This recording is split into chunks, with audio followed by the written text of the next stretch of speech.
한 2달여 전에 평일 낮 시간에 연세가 많이 드신 할아버지 한 분이 이제 교회를 좀 찾아오셨었습니다.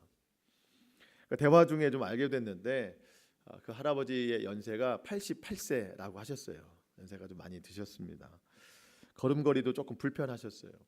지금 그 근처 아파트에 혼자 살고 계신다고 말씀하셨습니다. 그런데 그날 교회에 오신 목적이 좀 특별했습니다. 교회 방문하신 그날 그 전날 밤에 잠을 주무시는데 꿈속에서 먼저 돌아가신 그 아내 할머니가 나타나셨다는 거예요.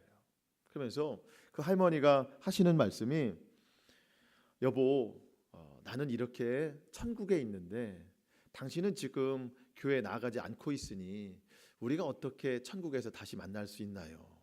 교회 나가세요. 이런 음성을 주셨다는 거예요. 제가 그래서 할아버지께 여쭤봤어요. 할아버지 교회를 다녀보신 적이 있으신가요? 그랬더니 예전에는 다니셨었는데 지금은 좀 몸도 불편하고 건강도 안 좋아서 다니지 않고 있다, 그렇게 말씀을 하셨습니다. 근데 어젯밤에 할머니께서 나타나셔서 이제 그런 말씀하셨으니까 오늘 이렇게 교회 왔다고 말씀을 하시는데, 그렇게 말씀하시는 할아버지의 어떤 표정, 행동, 말하는 이런 모습들이 정말 다급해 보였어요. 그리고 뭔가에 굉장히 놀란 듯한 그런 모습이셨습니다. 그러면서 저에게 목사님이시냐고. 예, 맞습니다. 제가 그러면은 이제 교회에 들어와서 잠깐 기도 좀 하고 갈 수 있느냐. 그래서 저는 이제 당연히 이제 그렇게 하시라고 말씀을 드렸어요. 그러시고는 정말 잠깐 기도하고 가시더라고요. 그래서 제가 할아버지께 나오실 때 이제 물어봤어요. 할아버지, 이제 좀 교회 나오세요. 여쭤봤어요. 그랬더니 건강이 좀 많이 안 좋아서 어쨌든 될 수 있는 한 교회 나오겠습니다 하셨는데, 그 뒤로는 제가 이제 뵙지는 못했습니다. 지금도 여전히 그 할아버지를 저는 기다리고 있는데, 저는 그날 그 성전을 찾으신 할아버지의 그 발걸음을 굉장히 귀하게 여겼습니다. 그러면서 그날로 더욱 분명해진 것이 있는데, 그것은 바로 천국에 대한 확신이에요. 물론 그 전까지도 천국에 대한 확신은 있었는데 문득 그날 드는 생각이, 천국에 대한 소망이 먼 미래의 일로만 알고 있었지 당장 오늘의 이 고통과 괴로움을 이겨낼 수 있는 힘이 있는가, 그렇게 제 스스로에게 물어봤을 때 물론 그런 때도 있지만 그렇지 않은 때가 굉장히 많은 거예요. 천국에 대한 소망 때문에 갑자기 기쁠 때가 있어요. 그래, 나는 천국에 가는 사람이야. 하늘 시민권을 얻은 사람이야. 그 기쁨이 있을 때는 어떤 어려움도 다 이겨낼 수 있는데, 막상 또 닥친 현실이 정말 괴롭고 힘들 때에는요, 그 천국의 소망도 그것을 이겨내지 못할 때가 있더라는 거예요, 제 자신도. 그런데 그날 그 할아버지의 방문을 통해서 다시 한번 천국의 소망을 일깨워 주시고, 그것이 먼 미래의 일이 아니라 오늘 당장 내가 살아갈 수 있는 힘이구나, 이거를 다시 한번 깨닫게 해주셨어요. 그러면서 하나님의 행하심이 참 놀랍다, 이렇게 여겨졌습니다. 왜 그러냐면, 저는 이제 그 돌아가신 할머니를 뵌 적은 없잖아요. 누군지도 잘 모르고. 근데 그 할머니가 분명 천국에 계신 게 맞잖아요. 그 할아버지 꿈속에서 나는 천국에 있는데 분명하게 이렇게 말씀하신 걸 보면 그 할머니가 살아생전에 정말 예수님을 잘 믿어서 하나님이 그 영혼을 천국에 데려가신 게 맞죠.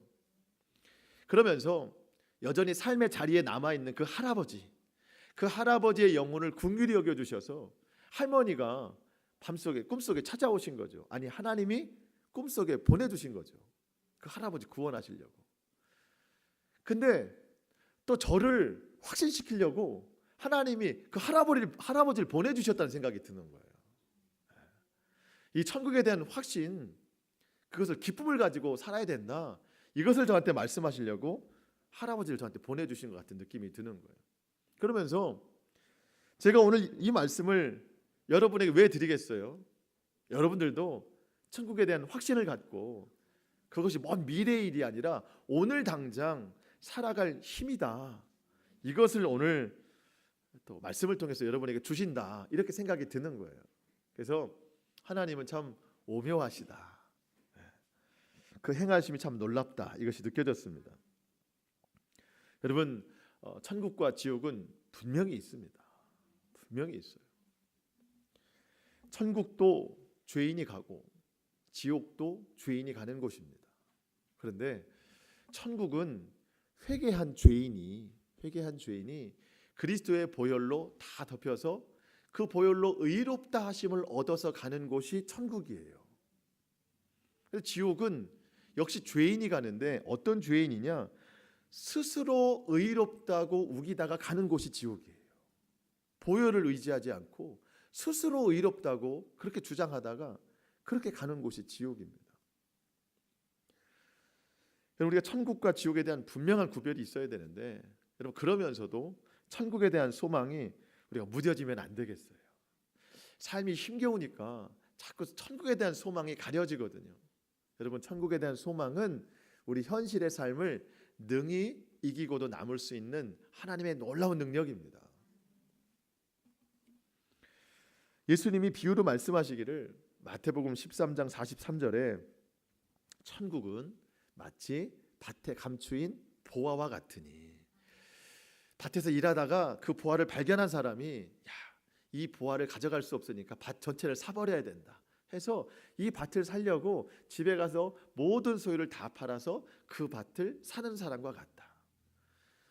여러분, 그 밭을 사기 위해서 집에 있는 내 소유를 팔 때 아깝다고 느낄까요? 아니면 이거 빨리 해서 저 밭을 사야 된다고 느낄까요? 당연히 그 밭을 사야 된다고 생각하는 거죠. 지금 가지고 있는 이 고난과 어려움들은요, 이 보화를 생각하면은요 다 견뎌낼 수 있는 겁니다. 이게 천국에 대한 소망이에요. 우리 예수님은 우리에게 보화가 되시잖아요. 더 크고 놀라운 가치입니다. 그 가치를 발견한 사람들은 이 땅을 잘 견뎌낼 수 있어요. 잘 이겨낼 수 있습니다. 오늘 우리가 읽은 요한복음의 말씀, 그리고 또 한 주간 동안 우리가 이제 정독해서 읽을 이 요한복음의 말씀이 바로 그런 목적으로 기록이 됐습니다. 예수님 어떤 분이신지, 어떤 이유로 우리에게 오셨는지, 우리에게 무엇을 깨닫게 하시는지 그 분명한 답을 알려주는 것이 여러분 요한복음입니다. 요한은 책의 후반부에서 이 책을 기록한 목적을 우리에게 말씀해 주고 있습니다. 여러분, 같은 요한복음이니까 한번 읽어보겠습니다. 20장 31절 말씀입니다. 20장 31절 말씀, 이것이 요한복음 기록의 목적입니다. 세 가지를 좀 알 수 있는데요, 한번 읽으면서 한번 세 가지를 좀 생각해 볼까요? 20장 31절입니다. 시작. 오직 이것을 기록함은 너희로 예수께서 하나님의 아들 그리스도이심을 믿게 하려 함이요, 또 너희로 믿고 그 이름을 힘입어 생명을 얻게 하려 함이니라. 아멘. 요한복음이 기록된 목적은 세 가지인데요, 예수님께서 하나님의 아들 되심을 믿어야 된다. 또 한 가지는 예수님께서 그리스도이심을 믿어야 된다. 그리고 예수 그리스도의 이름을 힘입어서 생명을 얻게 하심을 믿어야 된다. 이것이 요한복음이 기록된 세 가지 목적입니다. 자, 그러면 첫 번째, 예수님께서 하나님의 아들 되심을 믿는 것이 왜 중요한가? 그것을 왜 첫 번째로 이야기하고 있는가? 여러분, 예수님이 하나님의 아들 되심을 믿는 사람은 예수님 스스로가 하나님이신 것을 믿는 사람입니다. 자, 사람의 아들은 사람이에요. 그렇죠? 사람의 아들은 사람입니다. 하나님의 아들은 누구예요? 하나님이십니다. 네. 그렇죠? 사람의 아들은 사람이듯이 하나님의 아들은 하나님이세요. 예수님은 하나님의 아들이시거든요. 그러니까 하나님이세요, 예수님이. 우리는 이것을 너무 습관적으로 잘 받아들일 수도 때로는 있지만, 예수님 당시의 사람들, 특별히 예수님의 가족들은요, 아니 예수님이 똑같은 사람의 모습으로 오셨는데 어떻게 저분이 하나님이시냐 받아들일 수가 없었어요. 그런데 예수님의 행하심, 놀라운 기적, 이런 것을 보면서 저분이 인간의 모습으로 오셨지만 저분은 과연 하나님이시다, 이것을 믿는 순간 그 사람들에게는 놀라운 역사가 일어나기 시작했습니다. 하지만 여전히 예수님이 하나님 되심을 믿지 못하는 사람들은요, 나중에는 그분을 십자가에 못 박게 되더라는 겁니다. 오늘 본문 14절에 보니까 말씀이 육신이 되어 우리 가운데 찾아오신 예수 그리스도, 그분이 독생자의 영광이고 그분 가운데는 은혜와 진리가 충만하더라. 여러분, 하나님은요 우리 눈에 안 보여요. 그렇죠? 하나님 우리 눈에 안 보여요. 늘 말씀으로만 두세요. 큰 울림만 있어요. 그런데 보이지 않는 하나님, 말씀으로만 주시는 그 하나님이 눈에 보이는 인간의 몸으로 찾아오셨습니다. 그게 예수님이에요. 그 예수님을 받아들이는 사람은요 인생에 큰 영광이 찾아오고 늘 삶이 은혜와 진리로 충만하게 되더라는 겁니다.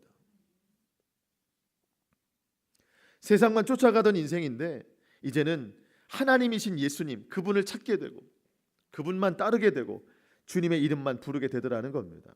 여러분, 저와 여러분의 인생이 이와 같기를 소망합니다. 예수님은 사람의 고통을 치유하시기 위해서, 우리가 당하고 있는 이 모든 고통을 친히 감당하시기 위해서 인간의 모습으로 찾아오신 하나님이세요. 하나님. 그분께 우리의 삶을 다 맡겨드릴 때, 여러분 지금 가지고 있는 삶의 고통이 있잖아요. 여러분 그래서 주님께 맡겨드리는 거예요. 주님께 다 맡겨드리면 주님은 모른다고 말씀하시지 않고 나도 그 고통을 다 경험했다 말씀하세요. 그러면서 하나님의 능력으로 우리 모든 고통과 고난을 다 이겨내게 하신다는 겁니다. 이것이 예수님께서 하나님 아들 되심을 믿는 능력인 거예요. 또 한 가지, 예수님은 그리스도이시래요. 그리스도는 구원자, 메시아라는 뜻입니다. 예수님만이 우리 인생의 유일한 구원자가 되세요. 여러분 이 사실을 꼭 아셔야 됩니다. 구원자에게는 두 가지 조건이 필요합니다. 첫 번째, 죄는 없어야 돼요. 여러분 소경이 소경을 인도할 수 없잖아요. 죄인이 죄인을 구원할 수가 없습니다. 죄가 없어야 구원자가 될 수 있어요. 두 번째는 피 흘림이 있어야 됩니다. 그럼 어린 양이 제물로 바쳐진 이유는 그 피가 하나님께 드려지기 때문입니다. 여러분 죄는 없되 피 흘림이 있어야 되는 이 두 가지 조건을 충족시킬 수 있는 분은 오직 예수님밖에 없어요. 그래서 우리가 예수님만 찾는 겁니다. 사도 요한이 요한복음을 기록하는 첫 시작 부분에서 이 사실을 분명하게 고백하고 있습니다. 여러분 우리가 읽지는 않았지만 29절 말씀을 보면 이튿날 요한이, 여기서 말하는 요한은 세례 요한을 뜻합니다. 세례 요한.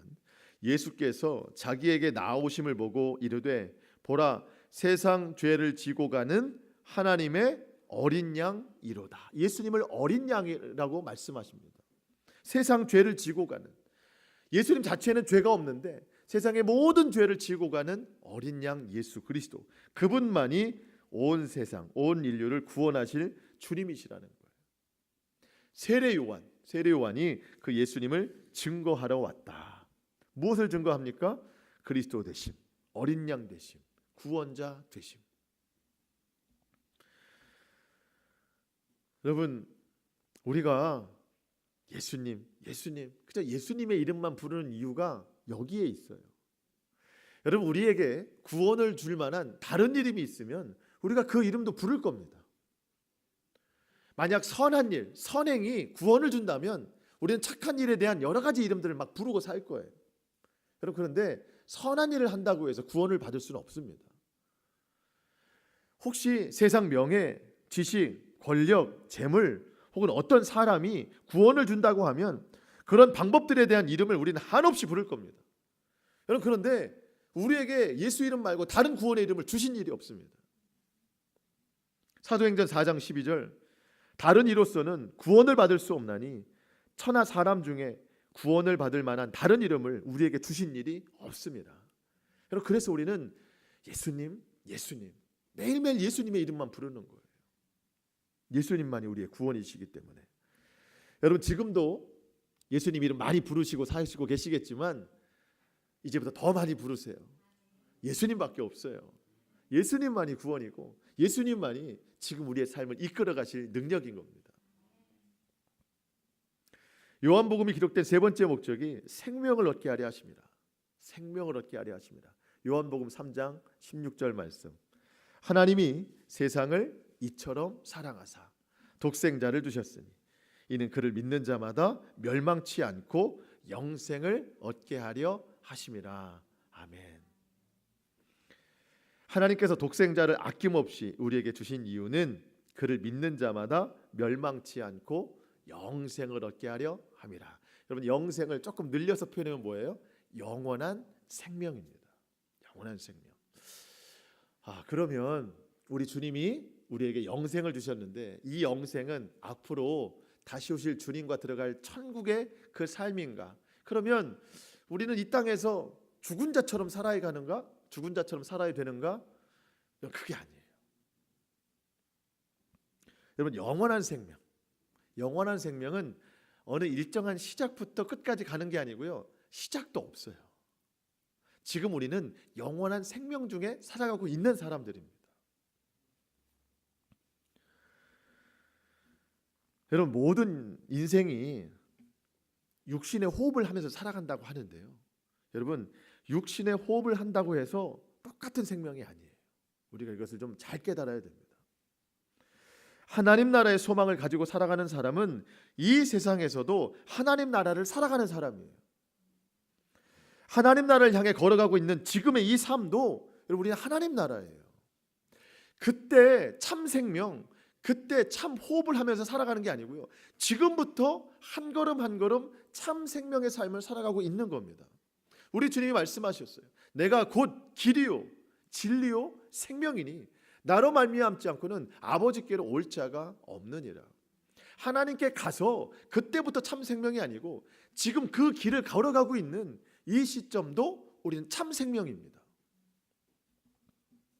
그런데 예수님이 자기 땅, 하나님이 만드신 자기 땅에 내려오셨는데 그 예수님을 영접하지 않는 사람들은 결국 하나님 나라를 들어갈 것이 아니고 영원한 지옥으로 가게 되는데, 여러분, 그 땅을 향해 가고 있는 그 사람들의 지금 이 생명이 참 생명입니까? 그렇지 않아요. 죽음을 향해 가고 있는 사람들의 생명은 참 생명이라고 말할 수 없어요. 오늘 본문 10절 11절 말씀 봅니다.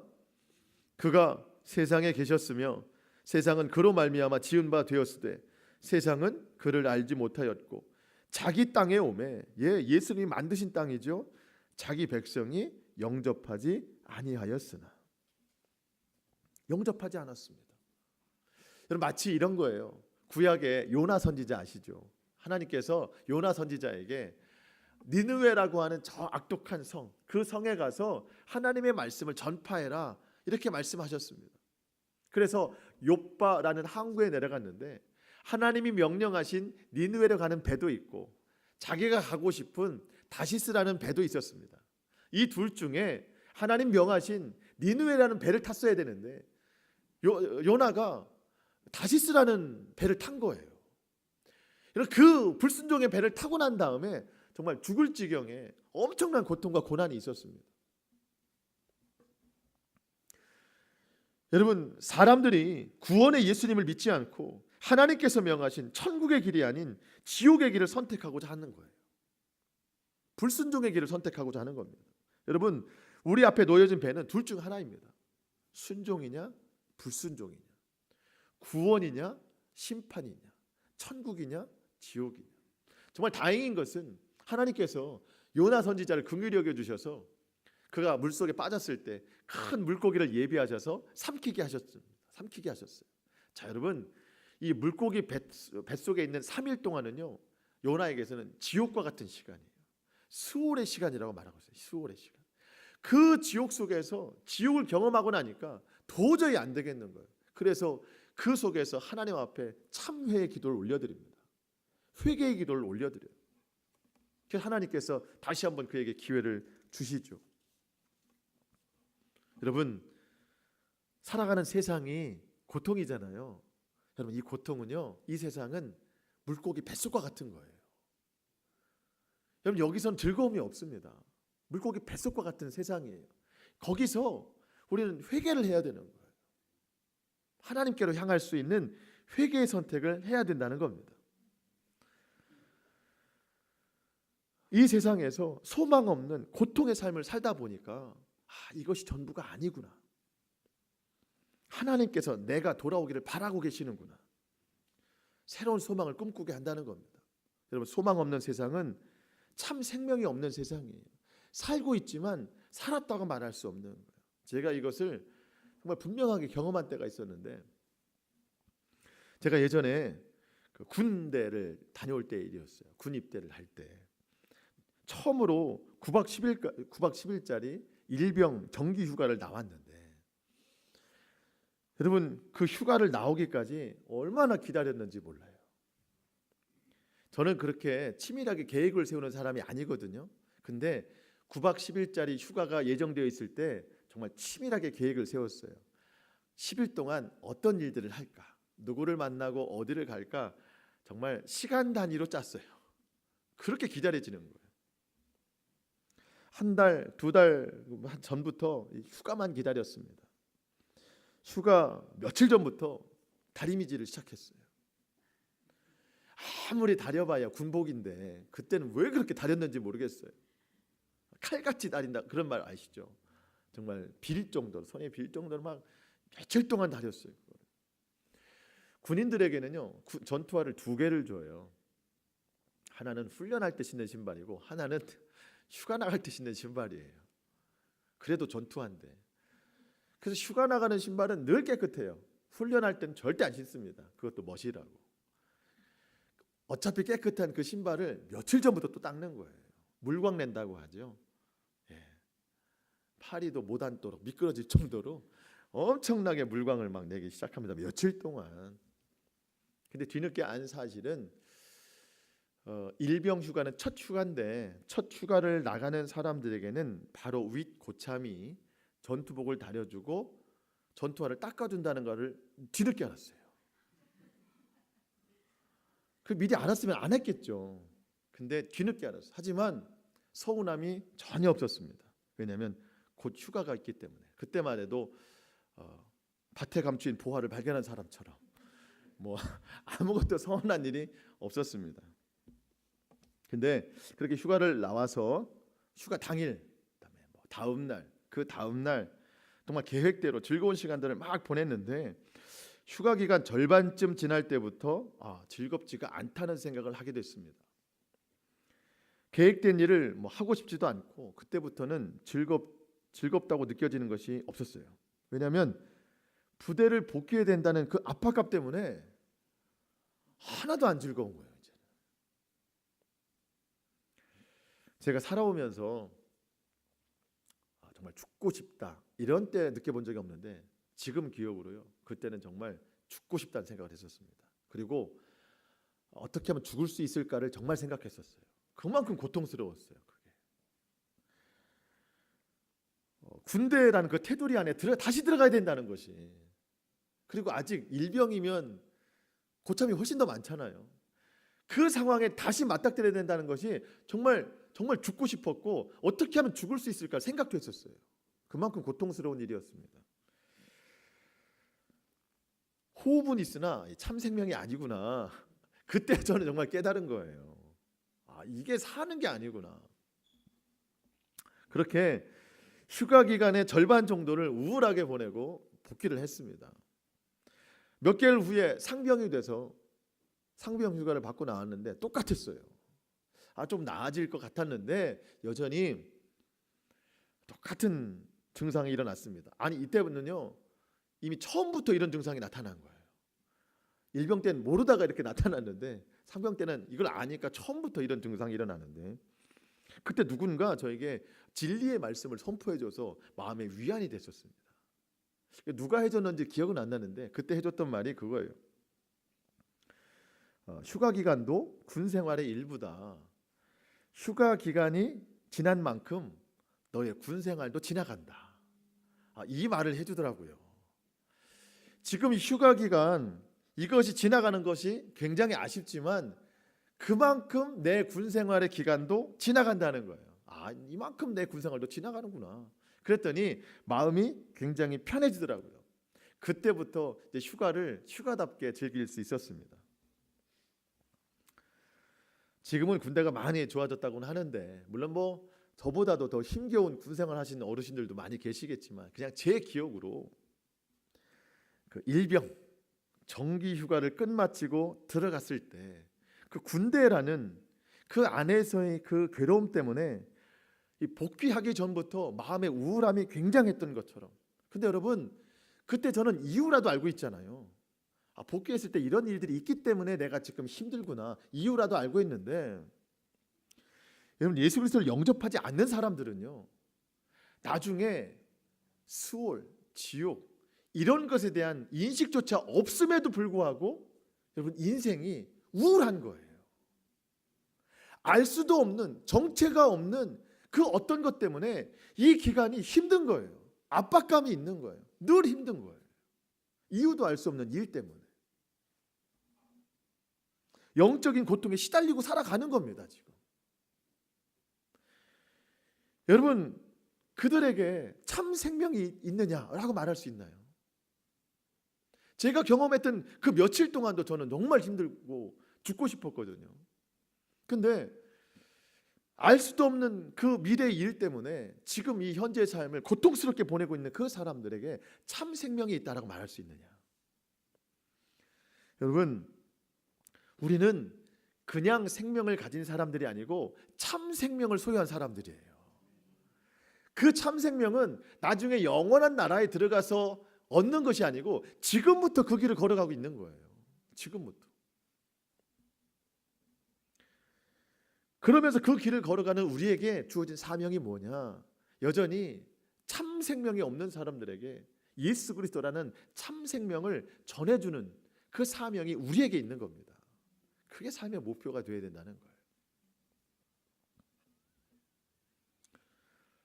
오늘 12절 말씀에 영접하는 자, 곧 그 이름을 믿는 자들에게는 하나님의 자녀가 되는 권세를 주셨으니, 여러분, 우리 모두가 하나님의 자녀가 됐습니다.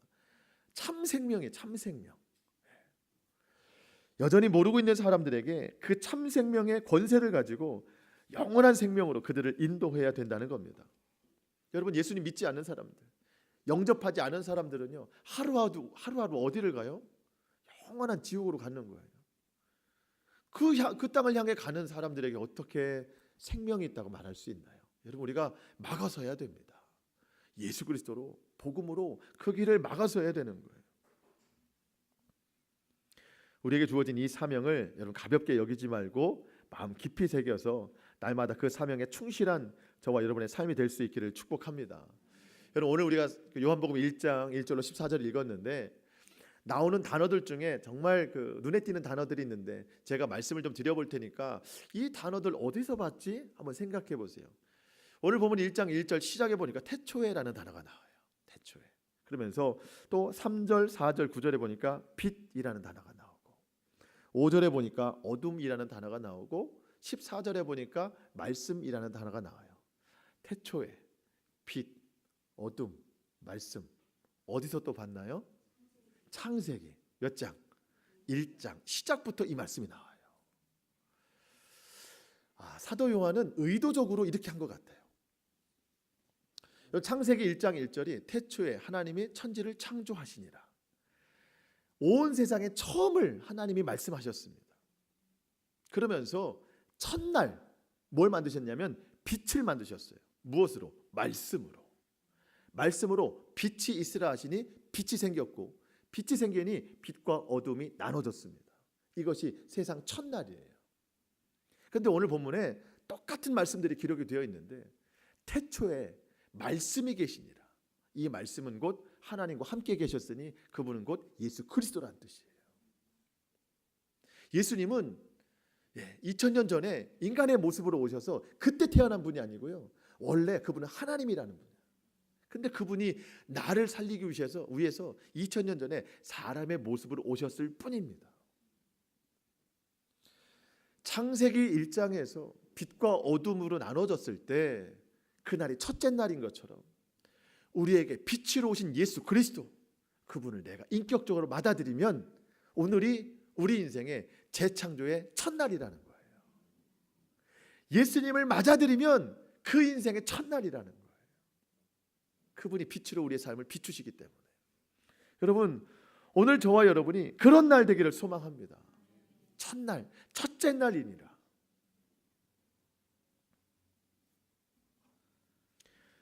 4절 말씀 보니까 그 안에 생명이 있었으니, 예수님 안에 생명이 있었으니 이 생명은 사람들의 빛이라.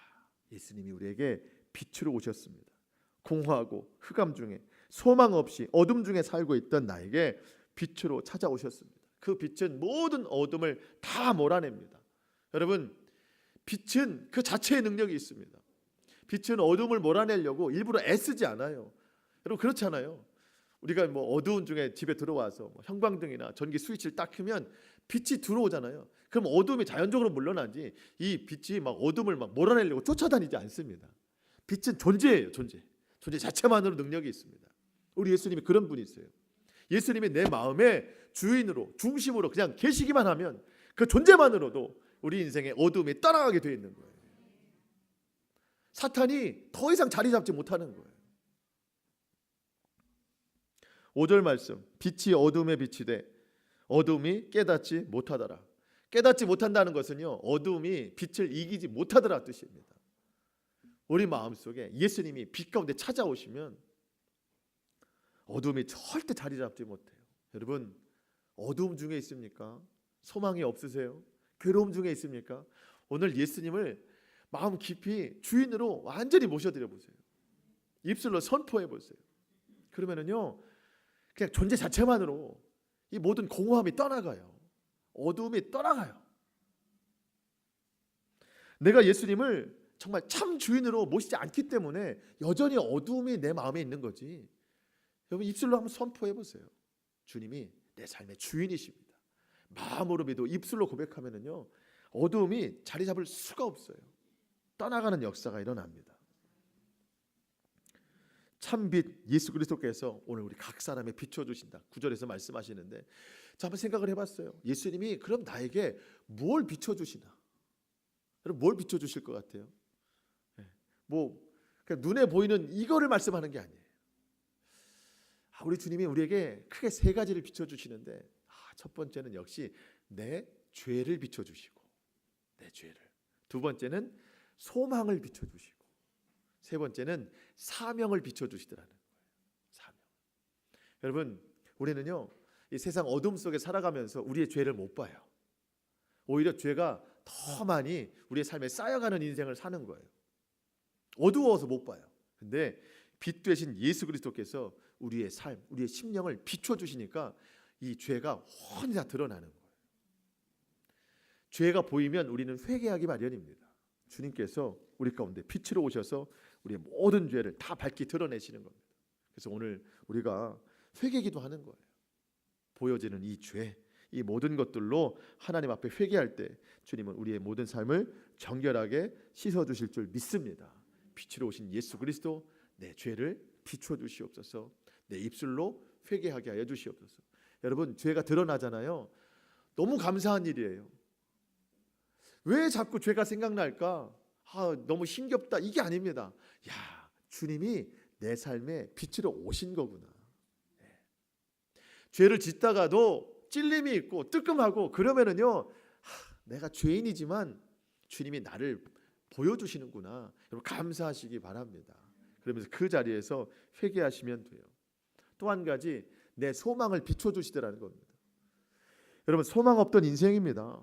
어둠 속에 살아가는 인생이에요. 어쩌면 우리가 지금도 그런 삶에서 살아가고 있는지 모르겠어요. 여러분, 그런데 우리에게 주신 소망은 영원한 나라뿐만 아니라 그 나라를 향해 가고 있는 오늘 이 하루하루도 주님은 우리에게 소망을 주십니다. 오늘 어떻게 살아갈까? 내일 어떻게 살아갈까? 예수 그리스도의 빛으로 그 소망을 보게 하시는 겁니다. 여러분, 꼭 기도하세요. 주님, 내가 오늘은 어떤 일을 행하리까? 내일은 나에게 어떤 일을 보여주시겠습니까? 정말 내 눈으로는 아무것도 볼 수 없는 이 현실이지만 주님께서 나에게 빛으로 소망을 보여주신다고 하니 그 주님 능력 붙잡고 내가 오늘도 살아가고 내일도 살아가겠습니다. 소망은 모든 환난을 견딜 수 있는 힘입니다. 지금 어려움 중에 계십니까? 그리스도의 빛으로 소망 보실 수 있기를 축복합니다.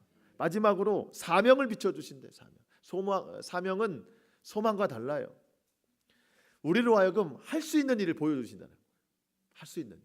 어떤 일을 하면서 살아가야 되는가? 그리스도의 일을 말하는 것이죠. 제가 마지막으로 베드로전서 2장 9절 말씀 읽어드리고 마칠까 합니다. 그러나 너희는 택하신 족속이요, 저와 여러분은 택하신 족속입니다. 왕같은 제사장들이요, 거룩한 나라요 그의 소유된 백성이니. 왜 우리를 이러한 타이틀로 우리를 불러주셨을까? 이는 너희를 어두운 데서 불러내어 그의 기이한 빛에 들어가게 하신, 우리를 어두운 데서 불러내셨습니다. 그러면서 예수 그리스도의 놀라운 빛에 들어가게 하셨습니다. 빛을 비춰주셨어요. 그러면서 왜 우리를 어두운 데서 불러두셨느냐? 그의 아름다운 덕을 선포하게 하려 하십니다. 우리를 제사장 삼아주시고 거룩한 나라 삼아주시고 소유된 백성 되게 하셨는데, 그렇게 하신 이유가 우리를 어두운 데서 불러내셨어요. 빛 가운데 인도하셨습니다. 최종 목적은 주님의 복음을 선포하게 하려 하십니다. 예수님 전해야 됩니다. 참 생명이 없는 자들의 길을 막아서야 돼요. 그들에게 참 생명을 전해줘야 됩니다. 그러려고 우리에게 가족을 주셨고, 그러려고 일터를 주셨고, 그러려고 환경을 주신 겁니다. 영적인 눈을 뜨세요. 여전히 죽음을 향해 가고 있는 아는 사람들, 그들 참 생명이 없는 그들에게 예수 그리스도의 빛을 비추게 하여 주셔서 그들로 하여금 참 생명을 얻게 하는 우리의 사명 있는 삶이 될 수 있기를 축복합니다. 빛으로 오신 예수 그리스도, 우리의 죄를 보여주시고 소망을 보여주시고 사명을 보여주셨습니다. 오늘 우리가 다시 한번 이러한 빛 되신 예수 그리스도를 맞아들임으로 재창조의 첫째 날 하루를 시작하면서 이후의 모든 삶이 그리스도와 함께 평강과 은혜와 진리를 충만히 경험하는 저와 여러분의 모든 삶이 될 수 있기를 주님의 이름으로 축원합니다. 아멘. 기도하시겠습니다.